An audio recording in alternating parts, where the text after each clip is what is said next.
Hello.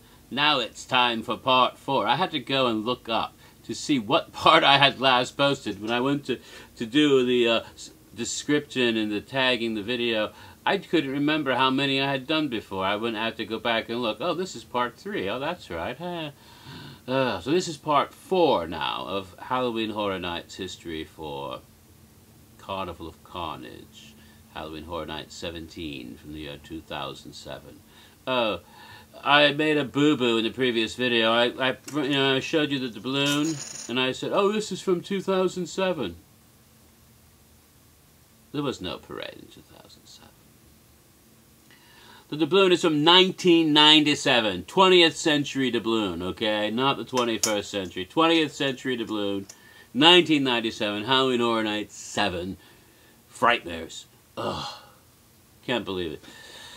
I had my brain all wrapped up around 2007 because of the, I was so excited to get back into Halloween Horror Nights 17. Okay, Leatherface.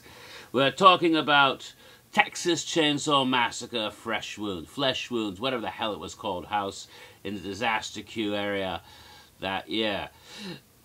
And I said I liked it a lot. Yes, of the 3 New Line Cinema iconic houses between Freddy, Jason, and Leatherface, I dug the Leatherface house the best.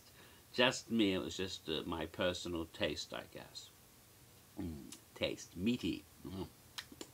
Cannibalism, nom nom nom.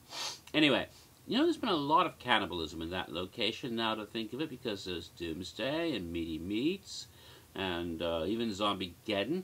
A lot of people eating people in that house. Even this past year, Thanksgiving scene, it's like people who eat people.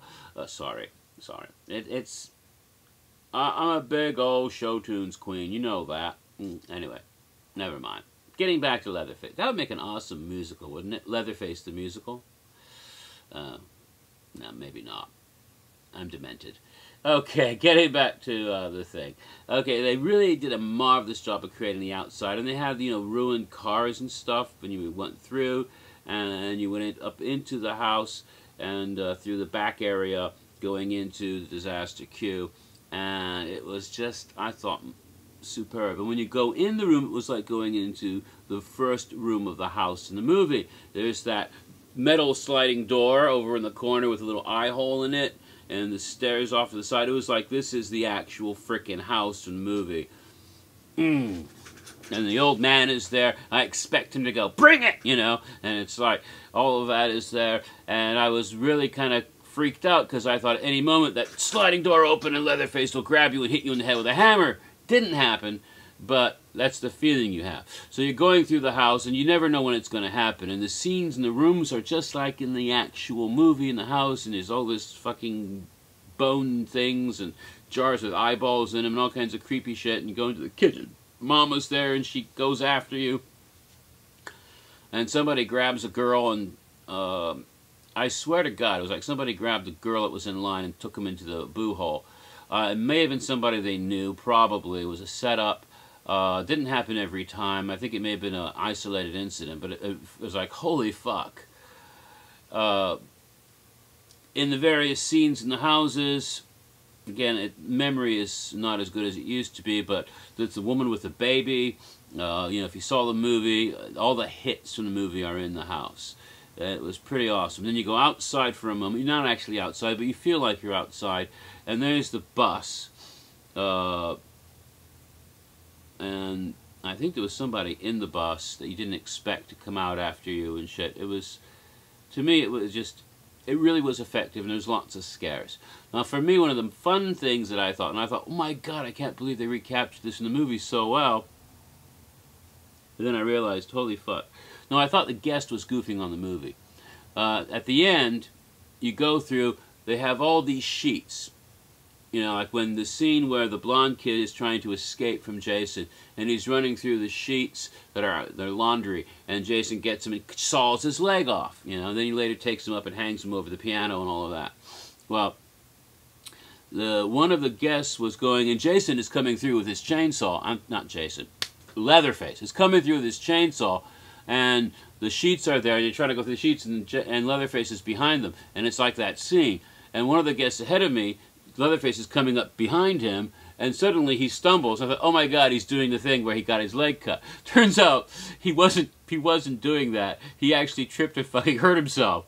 And I felt bad for after thinking, oh wow, he did that thing from the movie, and oh no, wait, he actually hurt himself.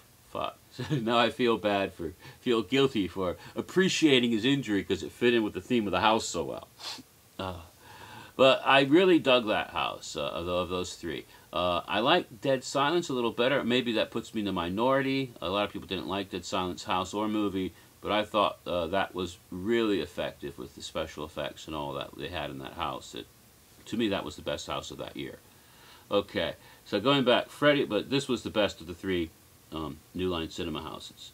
So, going on, the next house is the seventh house, and that is The Thing Assimilation, which was in Sprung Tent 1. Now, The Thing Assimilation was the first time to use The Thing. This was originally going to have been a previous year, because it was going to fit the 20th anniversary of The Thing. It didn't happen, and so it came up after that, and a little later in the Sprung Tent. And this was a house that really disappointed a lot of people, and the first time I went through the house I didn't like it that much. To me it seemed like there was a lot of light pollution, and it relied heavily on animatronics, and very often, and the first time I went through, I think they weren't working so well, or there were some bugs. There seemed to be a lot of soldiers running around yelling at you, move, move, move, move, and it's like, holy, sometimes you couldn't tell if it was ops telling you to move or whether it was a soldier, and it was like, what the fuck, I just want to look and see what's in this room. And you know, there are a couple of neat things, like McCready and the other guy were in these vats, because this was a sequel to The Thing, actually. They took the bodies from Antarctica and they brought them to Florida to this facility, 3113, and they, of course, the Thing got loose and started to assimilate everybody. You know, there was some nifty special effects here and there, but it just didn't really get to me. And amazingly, what saved it for me was the fog. Because on the second or third time through, there was more fog, and somehow it cut out the light. It was darker in the house, and it was more evocative, and I could get what was going on. Even though, and it sounds bizarre and paradoxical, that with the addition of fog, I could see what was going on better than without it. I don't know how to explain that. But somehow it added to the atmosphere and made it feel like the movie was coming alive again. And I could get into it, and the soldiers weren't so obnoxious, and somehow it just sort of clicked and fit together. Like with some of the other houses the same year, it didn't click the first time, but then when it did click, it was, ooh, this is actually pretty cool. And so I got it. Okay, I got into the house. Yeah, that's pretty neat, and I did enjoy it. Although it was not, you know, in my top tier, but still it was more enjoyable after going through it a couple times. I know some people who totally hate this house. I know some people who love this house dearly. So it's all a matter of taste, I suppose. The last house, however, that I have yet to discuss was universally loathed by almost everybody. I didn't loathe it, but again, it wasn't that great of a house. I liked it better than Clownovision, simply because I thought Clownovision was just, okay, this is a fun house concept they've done before. What was really disappointing about this last house, though, is that it is a sequel house to one of the best houses ever from a preceding year, and now, how could they have got it so wrong when they tried it again? But, you know, sometimes when you see a movie and it's really awesome, the sequel just, oh God, why? You know, that happens a lot. And this was kind of like that. This was kind of your bad movie sequel of a house.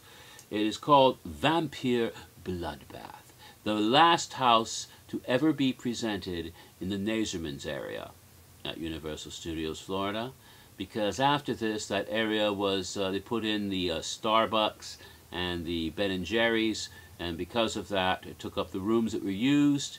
Some of the areas in that area that are used for storerooms and kitchens and everything else to facilitate those new quick service things, and there's storerooms for ice cream and for whatever else they need for Starbucks, and so there no longer is space available for that, which is too bad, because that was kind of effective sometimes, especially when it takes up parts of the alleyway, which this one did. You actually went in, and there were some neat ideas. There were some really neat ideas, and to me it really wasn't that bad of a house, as some people really loathe it, though. But you went in like you were going into a nightclub. The idea was that the vampires, the various families of vampires, formed a sort of vampire rave. Again, there's a lot of similarities to that Vampire Masquerade role-playing game from the 90s, or the television miniseries, the Kindred, whatever it was that was based on that. And these idea of different families or races of vampires, that sort of, and also some similarities to Blade, the first Blade movie to some degree. And so you go into a nightclub that's owned by a vampire clan or family, and there's a guy taking IDs at the door. And I couldn't help it. I had to make a joke. And the guy just like kind of looked at me. So you didn't get the joke or something. But I said, do vampires actually check IDs? Because they're all younger than they look, or older than they look. You know that.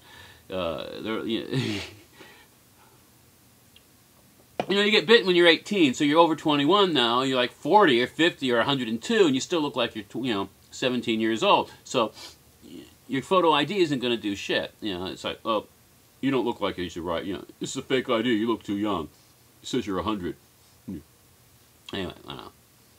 It just seemed to me, oh well, dumb joke. But inside, you're in the disco. And the first room was kind of cool. In the disco, and there's swirling lights, and and there's a vampire bartender and whatever. But then there's like these floating vamps above you that are kind of cool. I like that sequence. Then you go into the rooms that support the rave nightclub, and you go through other, and then there's like one where there's like a vampire chewing on an animal. And for some reason, I could never quite figure out what the fuck the animal was. I think it's a sheep. At first, I didn't know, is it a dog, is it a rat? I'm still not quite sure what the damn animal was, but it looked like a sheep the first time I saw it. I think maybe something else. Maybe a dog or a rat or something. I don't know. Some kind of animal chewing on. So it kind of doesn't do much for the house when you don't quite know what the animal is. Chewing on something. Then you actually go outside into the alleyway for a while. And there's, vampire girls and guys coming up from behind boxes to go after you, which was kind of cool, except if you happen to go into this house in the rain, and one time I did, you have a horrible problem because no one wants to fucking go out the door. And Ops is like with his flashlight, and no one's looking at, you got people looking at Ops like, blow me. Because I'm not going out there in that rain, and, they couldn't get anyone to move. So you have the whole house is stopped in the first half of the house because no one wants to go out through that alleyway to get to the second half of the house because they're going to get wet.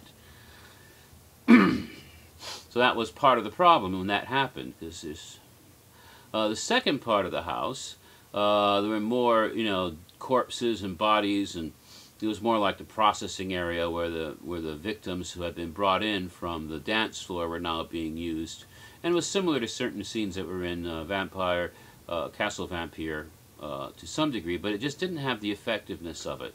Maybe it was from moving it out of the Gothic into the nightclub scene. I don't know.